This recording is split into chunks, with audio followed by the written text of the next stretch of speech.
Hello friends, welcome to Tamil and Raj academy.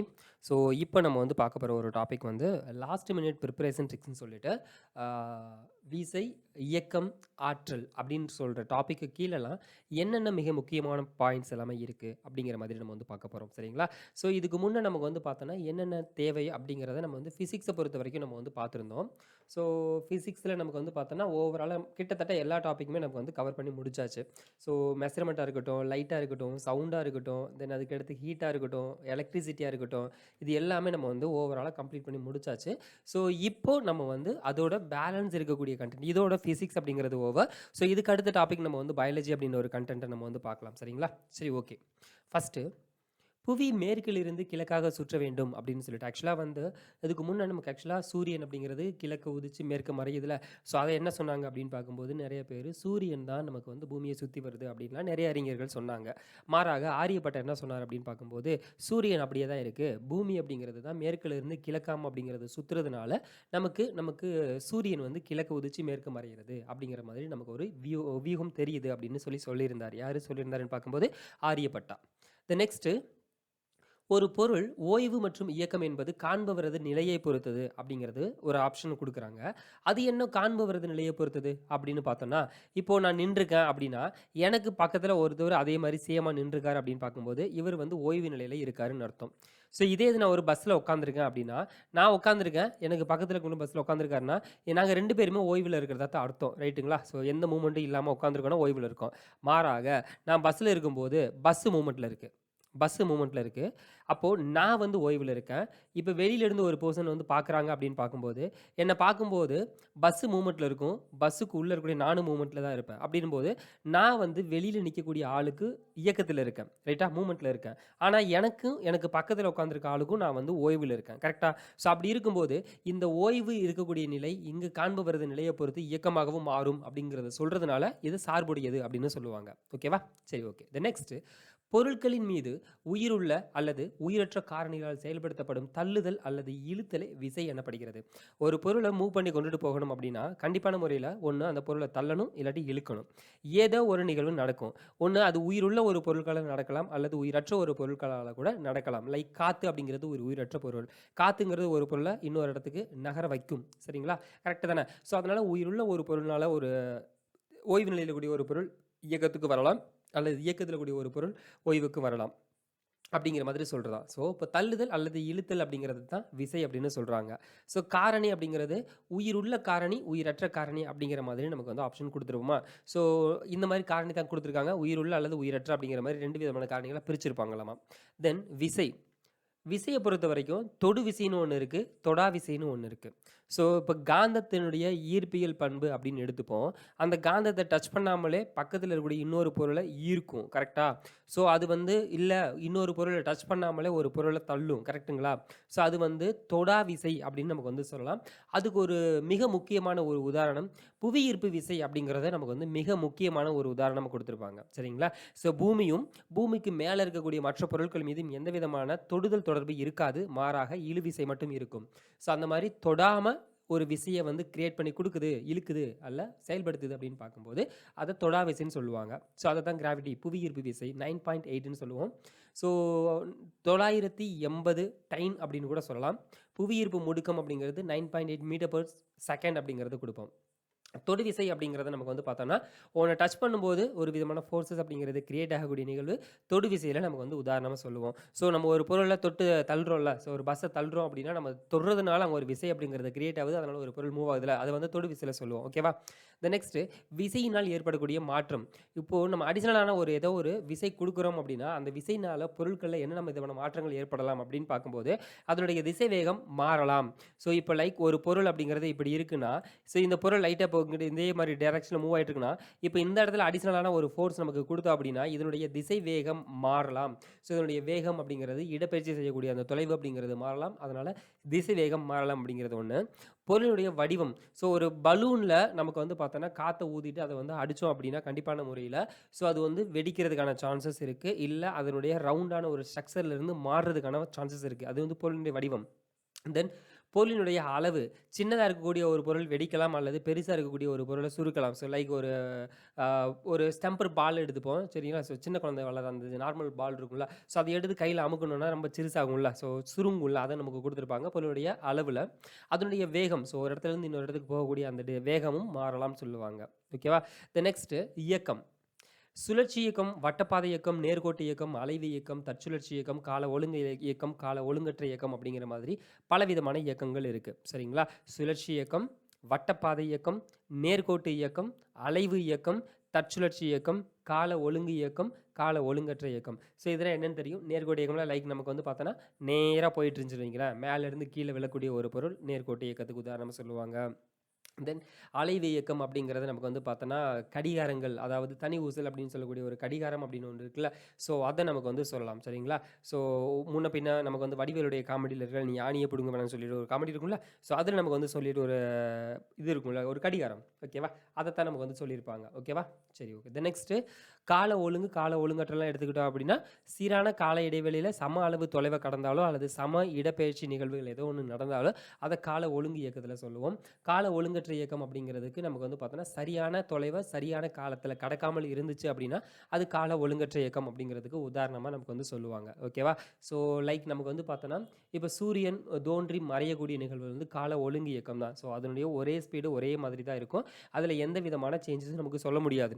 இப்போ bus அப்படிங்கிறது ஒரு மூமெண்ட் அப்படிங்கிறது கால ஒழுங்கற்ற இயக்கம். ஸோ ஸ்டார்ட் பண்ணும்போது ஒரு ஸ்பீடில் போகும், எண்ட் ஆகும்போது ஒரு ஸ்பீடில் நிற்கும் அப்படிங்கிற மாதிரி நமக்கு சொல்லுவோம்ல, அதெல்லாம் கால ஒழுங்கற்ற இயக்கத்தில் சொல்லியிருப்பாங்க. ஓகேவா. தென் நெக்ஸ்ட்டு அலைவு இயக்கம். அனைத்து கால ஒழுங்கு இயக்கம் அப்படிங்கிறது. ஸோ அலைவு இயக்கம் எல்லாமே ஸோ லைக் இப்படி ஒன்று பொருள், இப்போ ஒரு கடிகாரம்னு எடுத்துக்கிட்டோம் அப்படின்னா இப்படி தானே இருக்கும். ஸோ மேலேருந்து ஒரு சென்டர் பாயிண்ட்டில் இப்படி வந்து அந்த முள்ளை தொங்க விட்டுருப்பாங்கல்ல, ஸோ ரைட்டில் போயிட்டு வரும், தென் லெஃப்ட்டில் போயிட்டு வரும். ஸோ இந்த மாதிரி நடக்கக்கூடிய நிகழ்வுகளை தான் அலைவு இயக்கம்னு சொல்லுவோம். இதில் இந்த அலைவு இயக்கம் எல்லாமே கால ஒழுங்கு இயக்கமாக தான் இருக்கும் அப்படிங்கிறத சொல்கிறாங்க. இந்த மாதிரி ஸோ இங்கிட்டும் இப்படி போயிட்டு வந்துச்சு அப்படின்னா இது கண்டிப்பாக கால ஒழுங்கு இயக்கமாக தான் இருக்கும். மாறாக கால ஒழுங்கு இயக்கம் எல்லாமே அலைவு இயக்கம் இருக்கணும் அப்படின்னு அவசியம் இல்லை. ஸோ உதாரணம் சொல்லணும் அப்படின்னா இப்போ நேர்கோட்டில் போயிட்டு இருக்கக்கூடிய ஒன்றும் நேரான டிஸ்டன்ஸில் கரெக்டான ஸ்பீடில் போயிட்டு இருக்கக்கூடிய எல்லாமே நமக்கு வந்து பார்த்தோன்னா கால ஒழுங்கு இயக்கத்தில் சொல்லுவோம். ஆனால் இது அலைவு இயக்கம் கிடையாதுல்ல, இப்படி நேராக போகிறது, அதனால தான் நமக்கு சொல்லியிருப்பாங்க இந்த அலைவு இயக்கம் எல்லாமே கால ஒழுங்கு இயக்கம் தான், ஆனால் கால ஒழுங்கு இயக்கம் எல்லாமே அலைவு இயக்கம் இல்லை அப்படின்னு சொல்லுவாங்க. த நெக்ஸ்ட்டு சீரான இயக்கம். குறிப்பிட்ட கால இடைவெளியில் சீரான வேகத்தில் இயக்கக்கூடிய பொருளினுடைய இயக்கம் சீரான இயக்கம். ஒரு குறிப்பிட்ட ஒரு செகண்ட், இப்போ 10 செகண்ட் எடுத்துப்போம், 10 செகண்டில் ஒரு பொருள் மூவ் ஆகும்போது இப்போ 10 மீட்டர் கடந்திருக்குன்னா ஒரு செகண்ட் அந்த பொருள் 1 மீட்டர் கடந்திருக்கணும், 2வது செகண்டில் 2 மீட்டர் கடந்திருக்கணும், 3வது செகண்டில் 3 மீட்டர் கடந்திருக்கணும். இந்த மாதிரி சம கால இடைவெளியில் சம அளவு தொலைவை கடந்தால் அது வந்து சீரான இயக்கம் அப்படின்னு ஒன்றில் சொல்லுவாங்க. தென் சீரற்ற இயக்கம்னா சமமான தொலைவை கடக்காமல் இருக்கக்கூடியது சீரற்ற இயக்கம் சொல்லுவோம். சரியா. த நெக்ஸ்ட்டு சராசரி வேகத்தை எப்படி கண்டுபிடிக்கிறது அப்படின்னு பார்க்கும்போது ஒரு பொருள் கடந்த மொத்த தொலைவை எடுத்துக்கிட்டு அந்த பொருள் கடந்த மொத்த தொலைவை எடுத்துக்கிட்டு எவ்வளவு நேரம் எடுத்துக்கிச்சு அப்படிங்கிறத எடுத்துக்கிட்டு அந்த ஃபார்முலாவில் போட்டு பார்த்தோம் அப்படின்னா நமக்கு சராசரியான வேகம் அப்படிங்கிறது நமக்கு வந்து கிடைக்கும் அப்படிங்கிறத நமக்கு சொல்லியிருப்பாங்க. ஓகேவா. தென் உசேன் போல்டு தான் இது வரைக்கும் ஸ்பீடில் 100 மீட்டர் டிஸ்டன்ஸை 9.58 வினாடிகளில் ஓடி நமக்கு வந்து சாதனை படைச்சிருந்தார் அப்படின்னு ஒரு பாயிண்ட்டையும் நமக்கு 6th நியூ புக்கில் கொடுத்துருப்பாங்க. த நெக்ஸ்ட் தொலைவு அப்படின்னா என்ன அப்படிங்கிறது நமக்கு தெரிஞ்சிருக்கணும். 2 புள்ளிகளுக்கு இடைப்பட்ட மொத்த நீளம் தான் தொலைவு. ஓகேவா. ஸோ இப்போ ஒரு புள்ளி இருக்குது, ஸோ இங்கே ஒரு புள்ளி இருக்குது, ஸோ இந்த இடத்துல இதனுடைய வழி இப்படியும் இருக்கலாம் அல்லது இந்த இடத்துக்கு போகிறதுக்கு இப்படியும் வழி இருக்கலாம். ஸோ இந்த பாயிண்ட்லேருந்து இந்த பாயிண்ட் வரைக்கும் இந்த வேல இப்போ இந்த வே வந்துன்னு வச்சுக்கலேன், இது எவ்வளவு டிஸ்டன்ஸ் அப்படின்னு சொல்லக்கூடிய அந்த பாயிண்ட்டு தொலைவில் சொல்லலாம். மாறாக இடப்பெயர்ச்சினா என்னென்னா அதே 2 புள்ளிகளுக்கு இடைப்பட்ட குறைந்தபட்ச தொலைவு அல்லது நேர்கோட்டு தொலைவு அப்படின்னு கூட சொல்லலாம். சரிங்களா. ஸோ குறைந்தபட்ச தொலைவு அல்லது நேர்கோட்டு தொலைவை நமக்கு வந்து பார்த்தோன்னா இடப்பெயர்ச்சின்னு சொல்லுவோம். ஓகே. ஸோ ஒரு பாயிண்ட்லேருந்து இன்னொரு பாயிண்ட்டுக்கு போகிறதுக்கு நேராக எவ்வளவு டிஸ்டன்ஸ் இருக்குது அப்படிங்கிறத சொன்னோன்னா இடப்பெயர்ச்சி. மாறாக அதுக்கு எங்கெங்கே சுற்றி எப்படி வர்றதுன்னு சொன்னோம் அப்படின்னா அது வந்து தொலைவு. ஓகேவா. சரி ஓகே. த நெக்ஸ்ட்டு ஒரு நாட்டிக்கல் மைல் அப்படிங்கிறது 1.852 கிலோமீட்டர். வான் மற்றும் கடல்வெளி தொலைவுகளை அளவிடுறதுக்காக இந்த நாட்டிக்கல் மைல் அப்படின்றத நமக்கு வந்து பயன்படுத்துகிறாங்க. அதில் ஒரு நாட், ஸோ ஆக்சுவலாக வந்து ஒரு நாட் அப்படிங்கிறது எவ்வளவு சொல்கிறாங்கன்னு பாருங்கள். 1 மணி நேரத்தில் 1 நாட்டிக்கல் மைல் தொலைவு கடக்க தேவைப்படக்கூடிய வேகத்தை ஒரு நாட்டுன்னு சொல்கிறோம். சரிங்களா? ஸோ லைக் எப்படி நமக்கு வந்து வேகம் அப்படிங்கிறது இவ்வளோ கிலோமீட்டர் பெர் செகண்ட் அப்படிங்கிற மாதிரி நமக்கு வந்து சொல்லுவோமோ, அதே கிலோமீட்டர் பெர் ஹவர் அப்படின்னு சொல்லுவோமோ, அதே மாதிரி நாட்டிக்கல் அப்படிங்கிறதுல ஒரு நாட்டிக்கல் அளவு டிஸ்டன்ஸ், அதாவது 1.852 கிலோமீட்டரை கடக்கிறதுக்கு எவ்வளவு நேரம் எடுத்துக்குதோ அதை தான் நமக்கு வந்து ஒரு நாட் அப்படிங்கிற மாதிரி நமக்கு வந்து சொல்லுவாங்க. ஒரு நாட் என் ஒரு மணி நேரத்தில் ஒரு நாட்டிக்கல் மைல் தொலைவு கடக்க தேவைப்படக்கூடிய வேகம், ஸோ 1.852 கிலோமீட்டரை எவ்வளவு நேரம், அதாவது இவ்வளோ குறிப்பிட்டு இந்த நேரத்துக்குள்ளே போகணும் அப்படின்னா அது எவ்வளவு ஸ்பீடில் போயிருக்கும் அப்படின்றத சொல்லக்கூடியது தான் நமக்கு வந்து கொடுப்பாங்க. தென் நாட்டுன்னு, தென் வேகம் அப்படிங்கிறது தொலைவு மாறுபடும் வீதம், தொலைவு பை காலம் அப்படிங்கிறது வேகம். ஸோ அது நமக்கு வந்து தெரிஞ்சது எவ்வளவு தொலைவு போயிருக்கு டிவைடட் பை எடுத்துக்கொண்ட காலம் அப்படி எடுத்துக்கிட்டோம் அப்படின்னா அது வந்து வேகத்தில் சொல்லலாம். இந்த வேகத்தவே சீரான வேகம், சீரற்ற வேகம்னு 2 விதமாக பிரிச்சிருப்பாங்க. ஸோ சீரான வேகத்தில் என்ன சொல்லுவாங்க அப்படின்னு பார்க்கும்போது, ஸோ நார்மல் ஒரே ஸ்பீடில் போயிட்டு இருக்கக்கூடிய ட்ரெயினை சொல்லலாம். இல்லை உள்ள நமக்கு பிளாட்ஃபார்முக்குள்ளே வந்ததுக்கப்புறம் ட்ரெயினுடைய ஸ்பீடு சேஞ்ச் ஆகிறத சீரற்ற வேகத்தில் சொல்லலாம். ஓகேவா? தென் திசைவேகம், இடப்பெயர்ச்சி மாறக்கூடிய வீதம் தான் திசைவேகம். சரியா? ஸோ திசைவேகம், வேகம், அப்புறம் வந்து தொலைவு, இடப்பெயர்ச்சி, இதுக்கு உண்டான வித்தியாசம்லாம் நீங்கள் தெளிவாக தெரிஞ்சுக்கணும். ஓகேவா? ஸோ தெளிவாக தெரிஞ்சுக்கோங்க. தொலைவு அப்படிங்கிறத எடுத்துக்கிட்டோம் அப்படின்னா ஒரு புள்ளி இன்னொரு புள்ளிகளுக்கு இடைப்பட்ட இந்த நீளத்தை நம்ம தொலைவுன்னு சொல்லுவோம். இந்த நேர்கோட்டு பாதையை நம்ம வந்து இடப்பெயர்ச்சின்னு சொல்லுவோம். ரைட்டா? தொலைவு மாறுபடக்கூடிய வேகம், தொலைவு மாறுபடக்கூடிய வீதத்தை நம்ம வந்து வேகம்ல சொல்லுவோம். இடப்பெயர்ச்சி மாறுபடக்கூடிய வீதத்தை திசை வேகம்னு சொல்லுவோம். ரைட்டா? இந்த 4க்கும் உள்ள வித்தியாசத்தை தெளிவாக பார்த்துக்கோங்க. தென் முடுக்கம் அப்படின்னா திசைவேகம் மாறுபடக்கூடிய வீதம் தான் முடுக்கம். திசைவேகம் மாறுபடக்கூடிய வீதம் முடுக்கம். ஸோ இதுக்கு வந்து மீட்டர் பெர் வினாடி ஸ்கொயர் அப்படிங்கிறத நமக்கு வந்து எடுத்திருக்காங்க. முடுக்கத்துக்கு மீட்டர் பெர் வினாடி ஸ்கொயர் அப்படிங்கிறது. ஓகேவா? தென் தொடக்க திசை இறுதி திசைவேகம் மைனஸ் ஆரம்ப திசைவேகம் டிவைடட் பை காலம் அப்படிங்கிறது கொடுக்குறாங்க.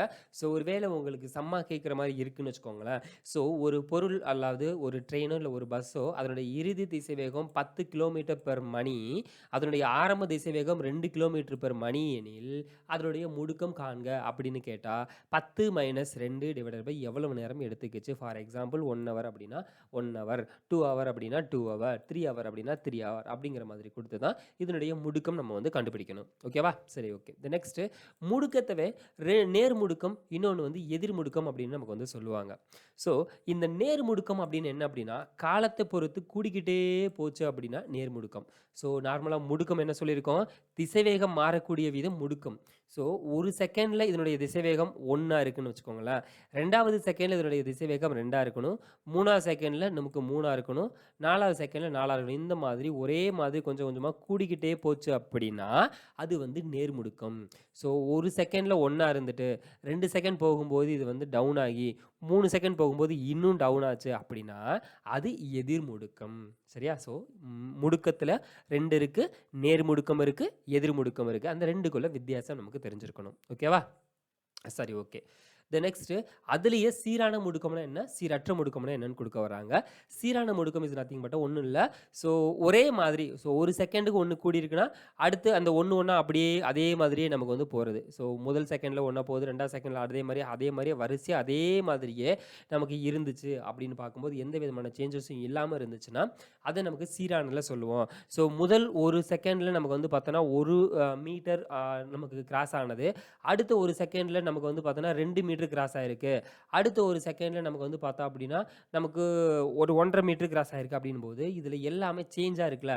ஸோ அதைத்தான் நமக்கு வந்து பார்த்தோன்னா சீரற்ற முடுக்கத்தில் நமக்கு வந்து சொல்லுவாங்க. தென் அது போக சிறுத்தையை பற்றி சில இம்பார்ட்டன்ட் பாயிண்ட்ஸ் அப்படிங்கிறத நம்மளுடைய நியூ புக்கில் கொடுத்துருப்பாங்க. அது என்ன அப்படின்னு சொல்கிறேன். நார்மலாக 25 மீட்டர் பெர் வினாடி அப்படிங்கிற ஸ்பீடில் நமக்கு வந்து போகும் அப்படிங்கிற மாதிரி சொல்லுவாங்க. 25லேருந்து 30 மீட்டர் பெர் வினாடி அப்படிங்கிற ஸ்பீடில் தான் சிறுத்தை அப்படிங்கிறது போகும்னு சொல்லுவாங்க. அதே மாதிரி 2 வினாடிகளில் தன்னுடைய வேகத்தை ஃபுல்லாக வந்து இதை மாற்றிக்க முடியும் அப்படிங்கிறதும் நமக்கு இந்த சிறுத்தைக்கு உண்டான ஒரு முக்கியமான ஒரு ஆப்ஷனாகவும் கொடுத்துருப்பாங்க. இந்த நெக்ஸ்ட்டு ஈர்ப்பு மையம் அப்படின்னா என்னன்னு கொடுக்க வராங்க. Centre of gravity. எந்த புள்ளியில் ஒரு பொருளினுடைய எடை முழுவதும் செயல்படுவது போல தோன்றுகிறதோ அந்த புள்ளியே அதனுடைய ஈர்ப்பு மையம். ஸோ பைக்கோட சைடு ஸ்டாண்டு நமக்கு வந்து போடுறோம்ல, ஸோ அது என்னன்னு பார்க்கும்போது பைக்கோட ஓவர் வெயிட்டும் அந்த ஒரு ஸ்டாண்டில் வந்து அந்த சைடு ஸ்டாண்ட் போடுறோம்ல, அங்கே வந்து அதனுடைய ஆரிஜின் பாயிண்ட் இருக்கிற மாதிரி நமக்கு வந்து ஒரு வெயிட்டை இது பண்ணி கொடுத்த மாதிரி நமக்கு வந்து சொல்லியிருப்பாங்க. ஸோ அந்த ஒரு பைக்கோட முழு வெயிட்டும் எந்த புள்ளியில் செயல்படுற மாதிரி இருக்கோ அதைத்தான் ஈர்ப்பு மையம் அப்படின்னு நமக்கு வந்து சொல்லுவோம்னு சொல்கிறோம். சரியா? சரி, ஓகே. த நெக்ஸ்ட்டு ஈர்ப்பு மையத்தை பொறுத்த வரைக்கும் அடுத்து சமநிலைன்னு ஒரு வார்த்தையை பற்றி சொல்லுவாங்க.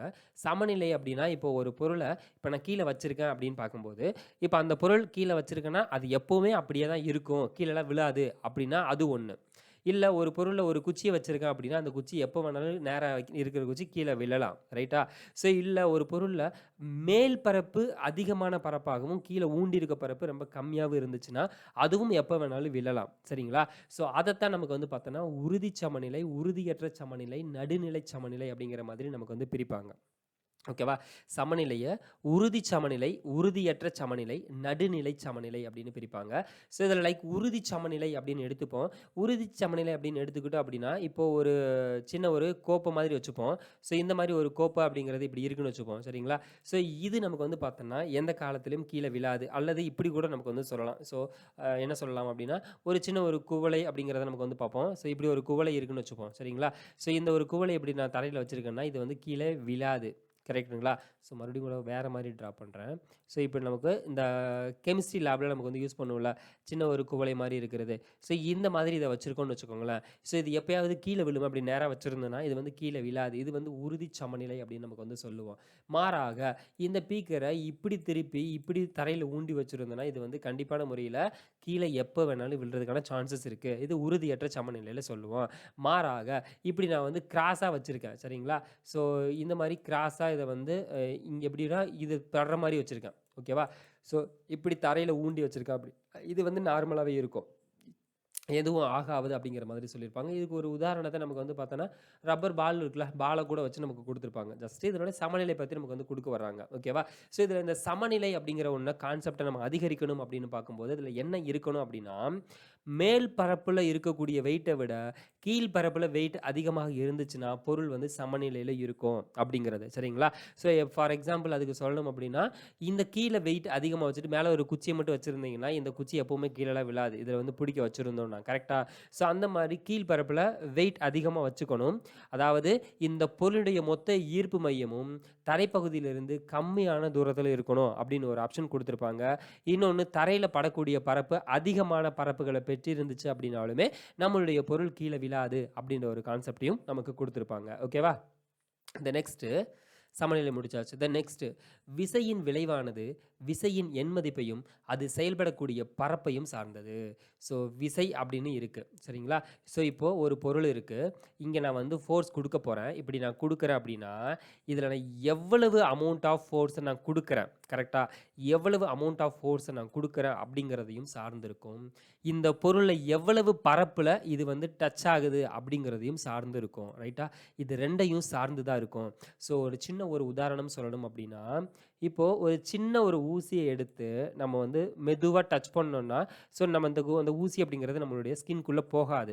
கொஞ்சம் ஃபோர்ஸ் கொடுத்து டச் பண்ணோம்னா இந்த இன்ஜெக்ஷன் அப்படிங்கிறது நம்மளுடைய உடம்புக்குள்ளே உள்ளே போகும். ரைட்டுங்களா? சின்ன ஊசி எடுத்து.